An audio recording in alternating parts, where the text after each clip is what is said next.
어두운 밤, 거친 파도가 몰아치는 동해안의 어느 절벽 끝, 번개가 하늘을 가를 때마다 구름 사이로 거대한 그림자가 일렁입니다. 그것은 용이 아닙니다. 하지만 용이 되기 위해 천년이라는 긴 세월을 견뎌온 존재, 바로 이무기입니다. 한국인에게 이무기는 단순한 상상의 동물을 넘어 서러움과 희망, 그리고 거대한 힘의 상징으로 자리 잡았습니다. 천년을 기다려 단 한 번의 기회를 노리는 이 존재는 왜 거대한 기다림의 고통을 감내하며 그토록 간절히 하늘로 오르려 했을까요? 그리고 우리 조상들은 왜 용보다 이무기에 대해 더 구체적이고 생생한 기록들을 남겼을까요? 오늘 미스터리 레코드에서는 한국의 독특한 영물, 이무기의 실체와 더불어 전 세계 곳곳에서 발견되는 기괴하고 거대한 뱀 괴물들의 정체를 추적해 보겠습니다.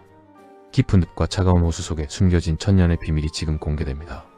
이무기는 한국 전설에 등장하는 뱀으로서 태어나 용이 되기 전 상태의 괴수를 말합니다. 흔히 대맹이 또는 무기라고도 불리는 이 존재는 뱀이 500년을 살면 이무기가 되고 그 이무기가 다시 500년을 더 견뎌야 비로소 용이 될 자격을 얻는다고 전해집니다. 용이 하늘과 왕권, 신성을 상징한다면 이무기는 지상과 물, 그리고 미완의 상태를 상징합니다. 흥미로운 점은 중국이나 일본의 용 전설과 달리 한국에서는 이무기라는 중간 단계가 매우 비중 있게 다뤄진다는 것입니다. 이는 완벽한 존재보다 노력을 통해 목표에 도달하려는 한국인의 정서가 투영된 결과이기도 합니다. 이무기는 주로 깊은 못이나 호수 혹은 바닷가 동굴에 거처를 정하고 몸을 숨깁니다. 그들이 머무는 곳은 항상 안개가 자욱하며 주변에 물이 마르지 않는 영험한 장소로 여겨졌습니다. 민속학적으로 이무기는 물의 신인 수신으로 대접받기도 했지만 때로는 가뭄과 홍수를 일으키는 변덕스러운 존재로 묘사되었습니다. 이무기의 생김새에 대한 기록은 매우 구체적입니다. 머리는 뱀과 같으나 몸집은 수십 미터에 달하고 온몸체는 밤색이나 짙은 검은색 비늘로 덮여 있습니다. 어떤 기록에서는 이무기의 목 부분에 흰 띠가 둘러져 있다고도 하며 눈은 횃불처럼 붉게 빛난다고 묘사됩니다. 이무기가 용이 되기 위해서는 반드시 거쳐야 하는 최종 시험이 있습니다. 가장 널리 알려진 것은 여의주를 얻는 것입니다. 하늘에서 떨어진 여의주를 입에 물어야만 비로소 승천할 수 있다는 것이죠. 또 다른 전설에 따르면 이무기가 물 위로 솟구쳐 오를 때 가장 처음 마주친 사람이 저기 용 봐라라고 외쳐주어야만 성공한다고 합니다. 만약 누군가 저기 뱀 봐라라고 말하면 그 이무기는 승천에 실패하고 다시 땅으로 떨어져 천년을 더 기다려야 하는 비극적인 운명을 맞이하게 됩니다. 이무기에도 종류가 있습니다. 가장 대표적인 것이 강철이입니다. 강철이는 승천에 실패한 이무기가 원한을 품고 변한 괴수입니다. 이 괴수가 지나가는 곳은 열기가 치솟아 모든 농작물이 말라 죽고 강물이 증발해 버린다고 전해집니다. 조선 왕조실록 현종실록을 보면 함경도 지역에서 불을 뿜는 짐승이 나타나 가뭄이 들었다는 기록이 있는데 사람들은 이를 강철이의 소행으로 믿었습니다. 또한 바다에 사는 이무기는 꽝철이라 불리기도 했습니다. 이들은 어부들의 그물을 찢거나 거대한 파도를 일으켜 배를 침몰시키는 공포의 대상이었습니다. 반대로 영노라는 괴물도 있습니다. 양반을 잡아먹는 괴물로 묘사되는 영노는 이무기의 일종으로 분류되기도 하는데 이는 불의한 권력을 심판하는 민중의 의지가 투영된 이무기의 변형된 모습이라 할 수 있습니다. 전국 각지에는 이무기에 얽힌 구체적인 지명과 전설이 내려오고 있습니다. 강원도 삼척의 초곡항 근처에는 이무기가 승천했다는 바위 구멍이 남아있으며 충청도와 경상도의 깊은 계곡에도 용소라는 이름이 붙은 연못에는 어김없이 이무기 이야기가 따라 붙습니다. 고려시대 사료인 삼국유사에도 이무기와 유사한 존재에 대한 언급이 나옵니다. 문무왕이 사후에 용이 되어 나라를 지키겠다고 맹세했을 때 그 전 단계인 대룡이나 거대한 수중생물의 형상이 이무기의 원형과 괴를 같이 합니다. 조선 후기의 야사집인 청구야담에는 더욱 소름 끼치는 기록이 있습니다. 한 선비가 밤중에 산길을 가다 거대한 나무가 움직이는 것을 보고 자세히 보니 그것이 나무가 아니라 소나무를 칭칭 감고 있는 거대한 이무기의 몸통이었다는 기록입니다. 이처럼 이무기는 단순한 전설을 넘어 우리 조상들의 삶 속에 실존하는 생명체처럼 인식되었습니다. 여름철 갑작스러운 홍수가 나면 사람들은 이무기가 뒤척인다라고 말했습니다. 산사태로 흙탕물이 쏟아져 내리는 모습이 마치 거대한 비늘을 가진 뱀이 기어가는 것처럼 보였기 때문입니다. 실제로 거대한 구렁이를 목격했다는 노인들의 증언은 현대에 이르기까지도 괴담의 단골 소재가 되고 있습니다. 이무기와 유사한 존재는 세계 어디에나 존재합니다.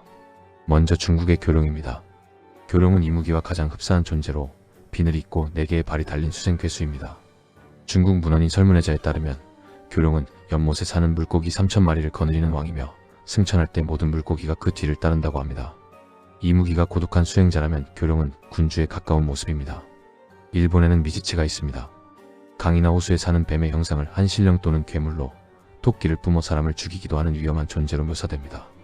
일본의 건국 신화에 등장하는 야마타 노오로치 역시 머리가 8개 달린 거대한 뱀 괴물로 이무기 전설에 변형된 형태 중 하나로 볼 수 있습니다. 서양과 중동의 기록으로 넘어가면 그 모습은 더욱 파괴적으로 변합니다.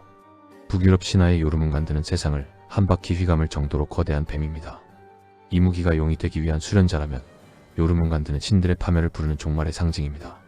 그의 독은 대기를 오염시키고 바다를 끓게 만든다고 전해집니다. 이집트 신화에는 태양신 라의 영원한 숙적 아포피스가 있습니다.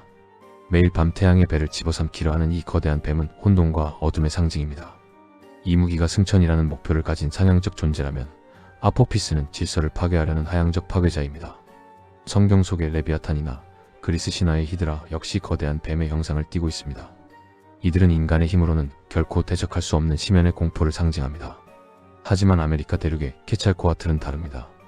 아즈텍 문명에서 숭배된 이 존재는 털 달린 뱀으로 불립니다. 이무기가 물에서 하늘로 오르려 한다면 케찰코아틀은 이미 하늘의 지혜를 가지고 땅에 내려와 인간에게 문명을 가르친 신적인 존재입니다. 왜 인류는 이토록 뱀이라는 생물에 거대한 서사를 부여했을까요? 심리학자들은 이를 원초적 공포와 탈바꿈의 경외감으로 설명합니다.